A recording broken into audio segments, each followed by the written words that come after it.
Hey, what's up, guys? Good morning. It is Monday, the 4th, and it's about 7 o'clock. I just got done on a 5-hour shift. Not too bad. I went from, I picked the truck up at Taunton, Mass., then drove it down to Providence, Rhode Island, grabbed some mail, brought it back to a Taunton post office, then went back to Providence, Rhode Island, and then back to Taunton post office, and back to where I drop off the truck. So it's not too bad. Pay is pretty good. It's easy. It's easy because it's early. I start about 1:40ish in the morning, so there's nobody on the road. Especially when you go into Rhode Island. I hate going into Rhode Island in the afternoon because it's traffic, and Rhode Island drivers, I don't know, they seem just like the worst drivers ever. But yeah, the reason why I wanted to show you this video was a lot of people are always asking me, like, so how do you shift a 10-speed? What do you got, 2 stick shifts or whatever, or like what do you do? So I'll show you. I'll just do a dry run. I can't really start it up and drive. Like if I had a GoPro, I would do that, but I just have my phone.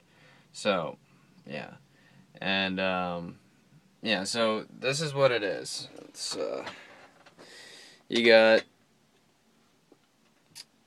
the shifter here, and then you have a splitter switch.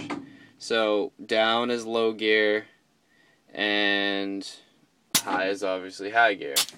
So here's actually the pattern. As you can see, you go 1 through 5, then you hit the splitter, come back to 6, and then go to 6, 7, 8, 9, 10. So yeah, that's what it is. The splitter's down. I start in 2nd gear, and then you bring it back, to 3rd, and then to 4th, and to 5th. Then you hit the splitter, and then bring it over to 6th gear, which is actually 1st, and then back to 7th, which is 2nd gear, and then 8th, 9th, 10th, and then you work your way back down, and as you go into low gear, you can put it back down. And the cool thing about this is, like, you can pre-select it. So, like, if you're in 6th gear and you want to go into 5th, you can just pre-select it down, and then all of a sudden, say, like, a light turns green, you're going to be stopping at a light, so then you just hit the splitter back up and keep it in high gear, and then go back to 7th gear.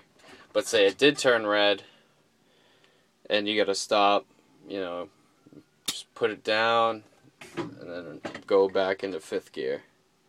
So it's pretty easy. All it is you're doing the same pattern twice. You just hit a button, and 1st becomes 6th, and so on and so forth.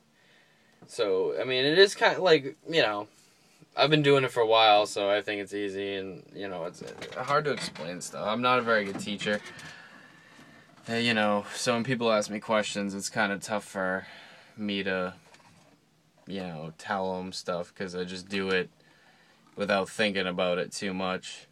But yeah, so that's how you shift a truck. But when I first started, I grinded gears a lot. I was double clutching when I first started, and I don't shift with the clutch anymore because it's just a lot easier. Especially when you're hauling heavy up hills, it's just like that. When you double clutch, it's just still laying. You're just, RPMs are going down too fast. I find when you just shift without the clutch, it's smoother. I mean, if you ask me to double clutch now, I'd probably start grinding gears and having a tough time. Another thing is kind of with a new driver is that you kind of forget what gear you're in. That's okay. You go out in neutral, and then you can kind of fish around for gears. you can just kind of like, you know, just rev it up. Alright, this one's not working, you know, just grind them till I find them, and then eventually you're going to stop grinding all together. Maybe here or there, but pretty much you'll have it all down. Another thing, yeah, when I worked on the farm company, I had an old Mac, and it was a twin shifter. So you had one shifter for reverse, high, and low, and then you had your main shifter for the like 1 through 5, and then the higher gears. That was a weird try. I got in it, and I'm like, oh, I didn't learn this in tractor trail school at all. What is this? But yeah, that was actually kind of fun. But yeah, I just was updating. You know, hopefully that that video helped you a little bit. You know, if not, I'll probably rewatch this video and be like, wow, I'm an idiot. I gotta redo this. But if not, I'll just put it on, and there you go. So, yep, be safe out there, guys.